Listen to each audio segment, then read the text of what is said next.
You won't be hiding behind the sofa from these monsters. My name is Max. Welcome to WatchMojo UK, and today we're counting down our picks for the top 10 worst Doctor Who villains. Before we begin, we publish new content every day, so be sure to subscribe to our channel and ring the bell to get notified about our latest videos. For this list, we're looking at the worst villains from both the classic series and the revival, whether that's because of how they looked, what they wanted, or just the concept behind them. Pizza. Pizza. Or Chinese. Pizza. Number 10, the Zarbi. Taking common critters and making them bigger has worked well for the entertainment industry for years, so being giant ants isn't enough to make the Zarbi bad on its own.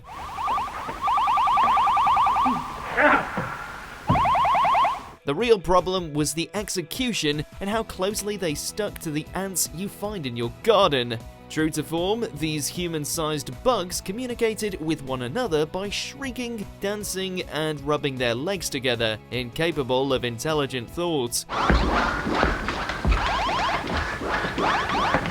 As if that wasn't bad enough, the Zarbi were kept as slaves to the more advanced Menoptera, who would have been frightening if they weren't just people in bee costumes.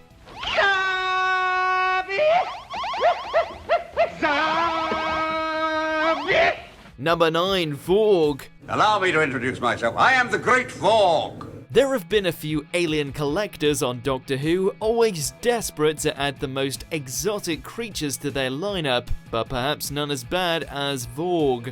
He managed to wrangle himself a miniscope, a device to shrink down and contain a variety of creatures, including a Cyberman and, at one point, the TARDIS. I think I found the trouble anyway. Here you are. A bit of bric-a-brac lodged inside Circuit 3. I better put it back.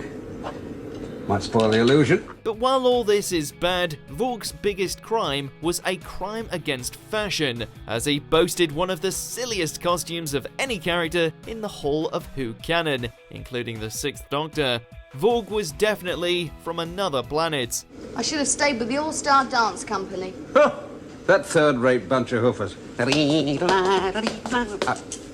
Number 8, Crotons. These robotic crystalline lifeforms proved too much for the practical effects of the 1960s to handle. Where are you from? Oh, it's you. Thought I'd dreamt you up. Where are you from? While they're certainly worthy adversaries of the Doctor, dangerous creatures who spend years trying to revive themselves by draining mental energy of intelligent students, the costumes just didn't work properly. Quick, Zoe! Up there, run! Direction point required immediately. They were clunky and fragile, the props never really living up to the danger the aliens posed, often ruining the episode's suspension of disbelief.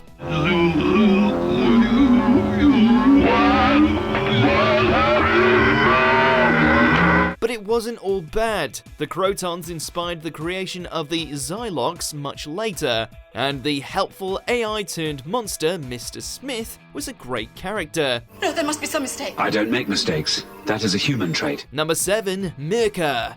Another unfortunate debacle for the costume department was the Mirka, though this was by no means entirely their fault. He must have killed it.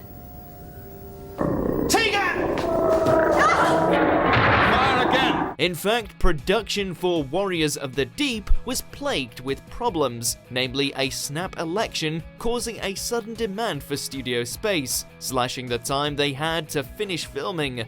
The Mirka costume was untested and only completed an hour before it was due on set, leaving paint marks on everything it touched.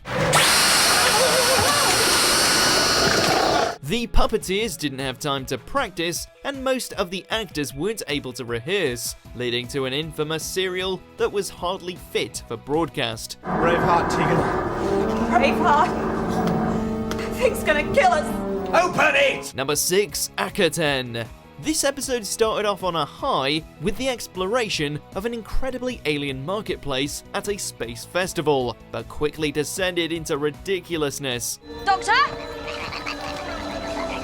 Doctor! The Festival of Offerings quickly proves itself to be a sinister sacrifice to keep a giant god at bay, with the twist that the god isn't the monster they first encounter, but was a giant sentient star. It is? No, didn't think so.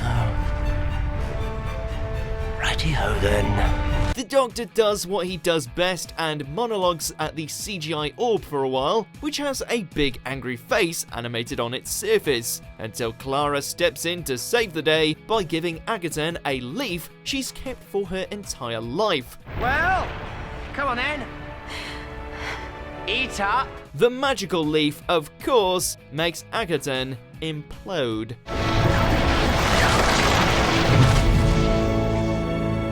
Number 5, the Slitheen.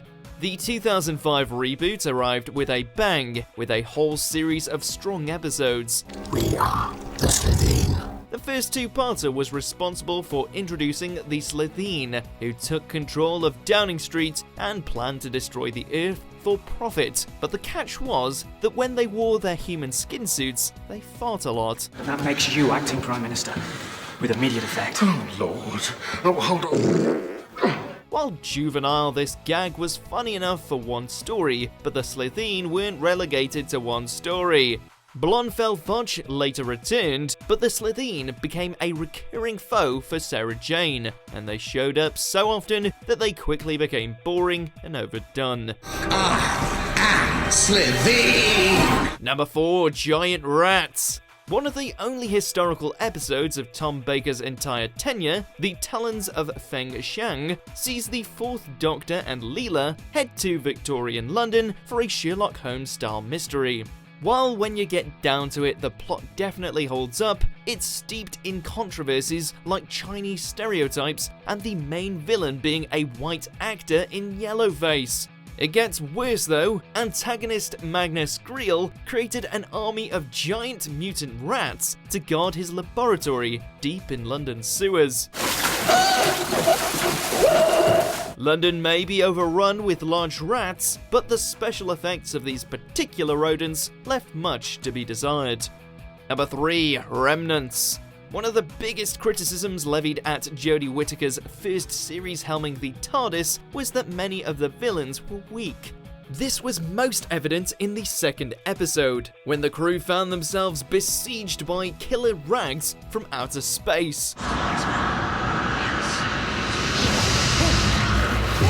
While the Remnants were certainly dangerous and sinister, the thorough ridiculousness of being attacked by CGI bits of cloth proved too much for some, in an episode that was already a bit of a mess. Nobody move. Don't let them touch you. I'll squeeze the life out of you. They're not what you normally expect from scientifically engineered killing machines, and were defeated by lighting a cigar. Number 2, the Candyman. Throughout the 1980s, Doctor Who seemed to deteriorate in quality, so much so that the BBC pulled the plug at the end of the decade. Welcome to the Candy Kitchen, gentlemen. One of the worst memories fans have of that era is the Candyman, the confectionery-themed executioner of Helen A, the despot in charge of the space colony, where being a killjoy is punishable by death. Impolite guests get to feel the back of my candy hand. That may be Candyman, but the last time we met you said you were going to kill me. It's the Candyman who carries out these sentences by drowning people in boiling liquid candy, but the biggest crime was that he looked like Bertie Bassett, the mascot for Licorice Allsorts. It was so uncanny that Bassett's asked the BBC not to use their character again, which was a huge relief for fans. Gilbert! Gilbert! Where are you? Number 1, the Absorber LOF. Easily the most infamous creature to grace the Whoniverse was Victor Kennedy, better known as the Absorber LOF, whose whole thing was that he wanted to, well, absorb people, specifically the Doctor. Look at the rest of me. You've dealt with aliens. Now meet the genuine article. This episode was already working at a disadvantage due to being a Doctor-light story, with Ten and Rose barely appearing, but the poorly received monster was the final nail in the coffin.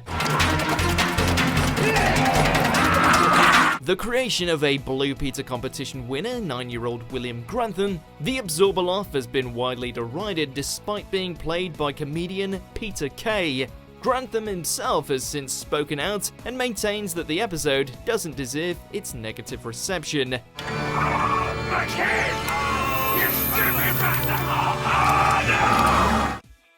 Do you agree with our picks? Check out this other recent clip from WatchMojo UK and be sure to subscribe and ring the bell to be notified about our latest videos.